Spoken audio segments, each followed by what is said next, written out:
그러면 시작합니다.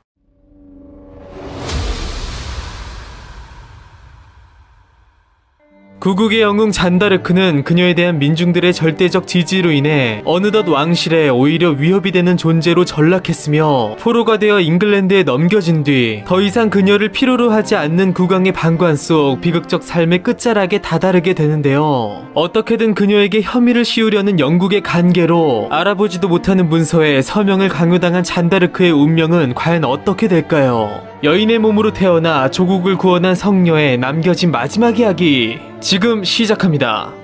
전쟁에서 얻은 갖은 부상에다 오랜 수감 생활로 인한 신체적 약화와 정신적 피로로 인해 구태여 영국이 그녀를 직접 죽이지 않더라도 잔에게 남은 시간은 그리 많지 않아 보였습니다. 또한 그녀가 종교재판에서 무죄 판결을 받더라도 군사 혹은 정치재판을 통해 포로 및 반역죄의 혐의로 처형할 수 있었고 자연사를 가장한 독살 혹은 암살의 방법으로도 충분히 그녀를 죽일 수 있었는데요. 그러나 영국의 입장에서 잔의 그러한 평범한 죽음은 영 내키지 않았던 데다 어설픈 죽음은 자칫 그녀를 프랑스 민중들에게 영웅으로 부각시킬 위험이 있었고 비록 강요에 의한 것이었으나 그녀로부터 교회의 처분을 따르겠다는 서명까지 받아낸 만큼 잔을 이단 혹은 마녀로 몰아서 죽일 경우 그녀의 도움으로 프랑스의 왕위를 차지한 샤를 7세의 위신 실추는 물론 사악한 마녀를 죽인 것인 만큼 민중들의 반발심도 적을 것이라고 생각한 것인데요. 그러나 그들의 예상은 빗나갔고 이것은 오히려 극심한 역효과만 불러오게 됩니다.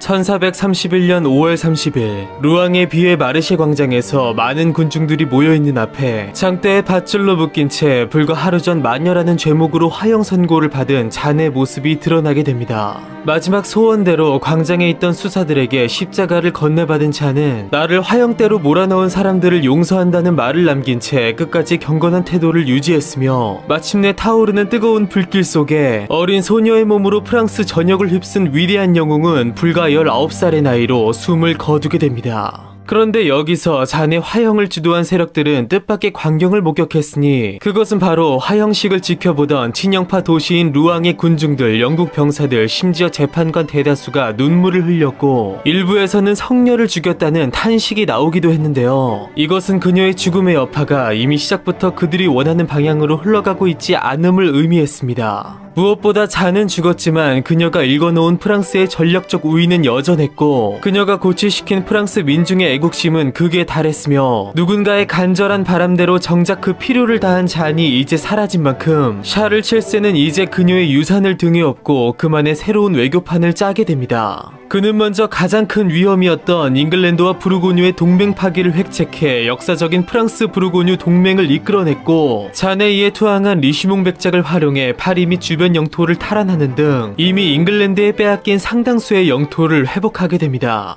그렇게 10여 년 전 두 나라의 상황이 완전히 뒤바뀐 듯 어리고 미약한 헨리 6세의 즉위와 함께 귀족들의 권력 다툼이 일어나면서 내부적으로 혼란스러운 와중에 프랑스의 맹공 속 더욱 궁지에 몰린 잉글랜드는 윌리엄 1세가 영국을 정복한 이래 대대로 영국 왕의 근거지였던 노르망디를 프랑스에 빼앗긴 데다 최종 보루였던 명장 존 탈보트가 이끄는 잉글랜드군이 분쇄되고 분쟁 지역이었던 가스코뉴마저 점령, 칼레를 제외한 프랑스 내 모든 영토를 잃고 섬으로 쫓겨감으로써 116년간 진행되며 수많은 비극을 만들어낸 영국과 프랑스의 100년 전쟁은 그 장엄한 막을 내리게 되었으며 잔다르크의 죽음을 뒤로한 채 나라를 지켜낸 샤를 7세는 영광스러운 승리왕이라는 명칭을 얻으며 프랑스 역사에 길이 남는 명군으로 칭송받게 됩니다. 한편 잔의 사망 후 그녀의 어머니 이사벨 로메는 지속적으로 딸의 억울한 죽음을 풀어줄 것을 교황청에 호소해왔고 모든 전란을 끝냈고 이제 뒷수습이 필요했던 샤를 7세 역시 자신이 마녀의 도움을 받은 것이 아니라는 것을 증명하고자 비로소 잔의 복권을 선언하며 교황청에 그녀에 대한 복권 재판을 실시할 것을 요청하게 되는데요. 그렇게 1456년 파리의 노틀담 대성당에 모인 전 유럽의 성직자들은 잔과 관련된 전 지역에서 장기간 수집된 자료를 토대로 그녀의 휘하에 있던 병사들, 관련 지역 주민들, 재판에 참여했던 재판관 및 증인들을 불러 모아 잔다르크에 대한 명예회복 재판을 실시했고 끝내 잔에게 내려진 이단 마녀 판결을 무효화하고 파문조치 철회 및 무죄 판결을 내림으로써 잔이 세상을 떠난 지 25년 만에 드디어 평화로운 세상을 맞이한 조국에서 비로소 그녀의 명예도 회복되게 됩니다.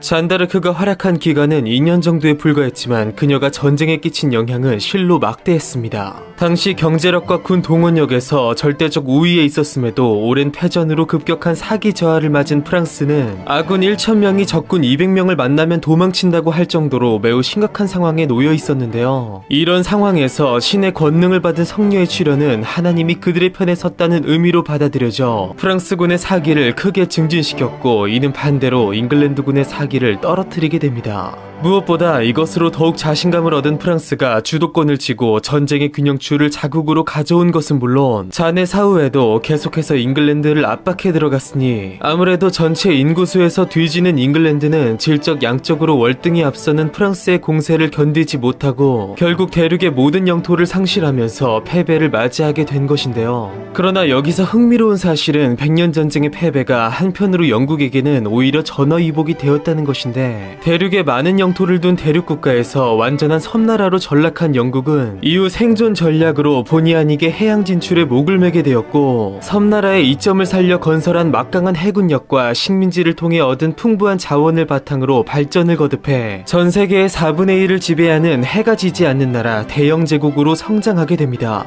한편 비극적 사망과 사후 복권 이후 잔다르크는 여전히 민중으로부터 꾸준히 사랑과 존경을 받았으나, 반대로 왕실에서는 시골 출신 평민 처녀가 왕실을 구했다는 사실을 애써 외면하려 했고, 계몽사상이 보편화된 근대에 와서는 위대한 독일의 문학가 프리드리 실러가 그녀를 다룬 희곡 오를레앙의 처녀를 쓴 반면, 정작 잔해 조국 프랑스에서는 적국인 영국의 윌리엄 셰익스피어가 그녀에 대해 부정적 묘사를 한 것이 떠오르듯 몽테스큐의 볼테르 등의 학자들이 오히려 그녀의 행동을 광신도의 전형으로 보면서 수많은 비판을 쏟아내기도 했는데요. 그러나 이후 대혁명을 거쳐 19세기 초 프랑스의 황제가 되어 전 유럽을 상대로 전쟁을 벌인 나폴레옹은 민족주의와 애국심을 고취시킬 모델로 자신처럼 본토 출신이 아니면서도 프랑스를 위해 싸운 잔다르크를 선택하여 정부의 지원하에 그녀와 관련된 수많은 저작들을 제작 및 배포시켰으며, 이것이 실제로 큰 효과를 발휘하면서 단순히 잔을 통한 나폴레옹의 형상화를 넘어 실제로 이루어진 잔다르크의 역사적 활약상, 즉 그녀의 존재감을 국민들에게 강하게 각인시키게 됩니다.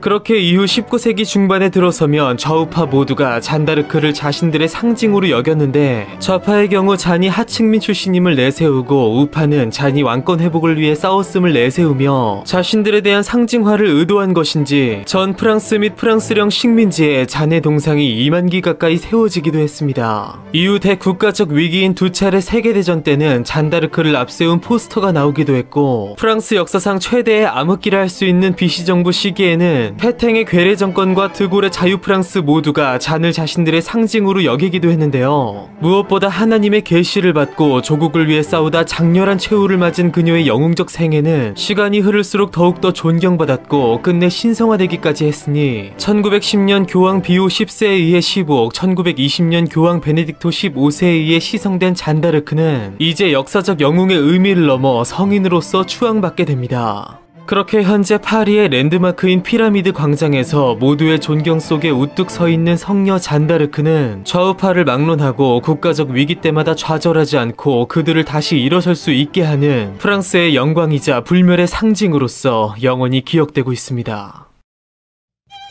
백년 전쟁의 끝에서 하층민의 자녀, 무엇보다 여인의 몸으로 태어나 어떠한 위협에도 굴복하지 않으며 민족을 사랑하고 멸망의 위기에 처한 조국을 구해낸 위대한 성녀의 이야기는 바로 여기에서 끝을 맺으며, 이제는 100년 후의 프랑스 왕실로 앞서가 국가적 위기 속에서 파란만장한 삶을 살았던 또 한 명의 여인, 여왕 마고의 이야기가 시작됩니다.